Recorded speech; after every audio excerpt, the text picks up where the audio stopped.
Okay, so I'm going to record this now for you guys so you can watch it and then understand me better as I explain one of my crazy theories. This is why Japan regimented its lifestyle.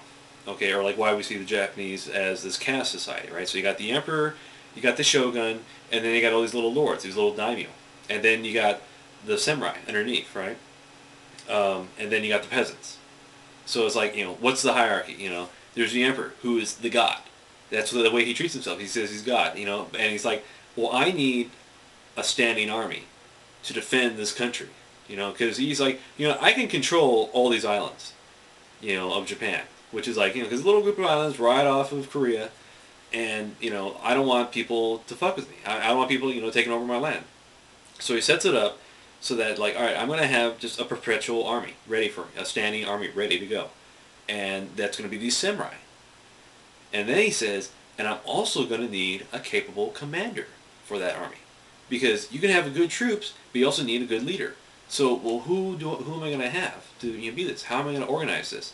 Like, okay, well, so he makes the samurai caste. And it's like, well, how did the samurai caste develop? And it's like, well, the samurai means to serve. And that's what it is. It's to serve, because they're soldiers. That's what they were. They were a bunch of soldiers. And they took an oath, and what their oath said, first thing, I swear my life to the emperor. Like, I will die for the emperor. If the emperor calls me to battle, I'm gonna, fucking step up and answer, and we're gonna go fight. But there was also like, but I'm also gonna, I'm gonna pledge loyalty, fealty to my local lord, right, my local daimyo. And so like what that does is that creates little, freaking armies in the society. So you got like a little army here, right? And they're in perpetual motion.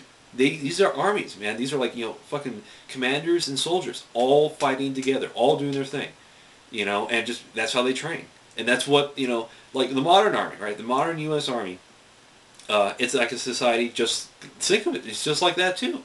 It's like a little society within society, and that's the way the leader fucking organizes a portion of the population into a defensive force for his particular country. That's what armies are. They defend your country, right? So, other countries, other societies, how do they organize their armies?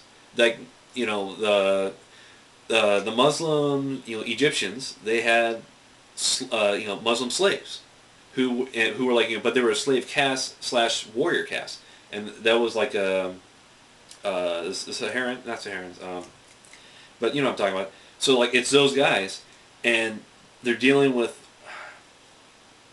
Well, okay, so it's what Saladin was a part of. That's the caste I'm talking about, right? So that's how that society organized their military. They said this is a slave caste who are warriors, and this is our army.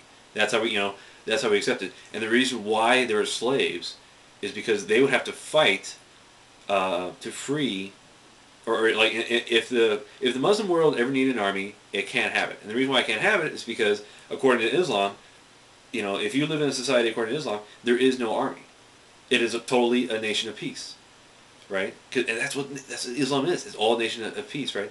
But to organize so that we have a militant side to ourselves, it's going to be these slaves. It's going to be these people who, like they were not forced to do it; they're ordered to do it, and that's why, like, well, if they're a slave caste, why are they an army? You don't give slaves an army, or you don't make slaves into an army, because then they'll rebel. It's like, well, they accepted it because, it's their job to go out and fight, or it's like, what I'm saying is that the reason why Saladin was able to lead, because he's a slave and he escapes slavery and becomes a general. Total romantic story, but it's real. And this is the idea. It's like, but this is why it was allowed. This is why it was encouraged by the religious caste, because the religious caste, they also dominated society, and they said like, well, no, let's live like this. We will have, everybody be just kind of peasants. Like there's like petty fiefdoms and loyalties and whatever, but it's basically everybody is living together. They're living happy together, and they don't have to worry about it. Because they are living the life of Allah. And that's why they were so into it. Because think about it, just a total lifestyle devoted to peace. That's what people want. That's what people love. And then when you wreck it, then you wreck it. Anyways, so getting back to Japan, I gotta stop.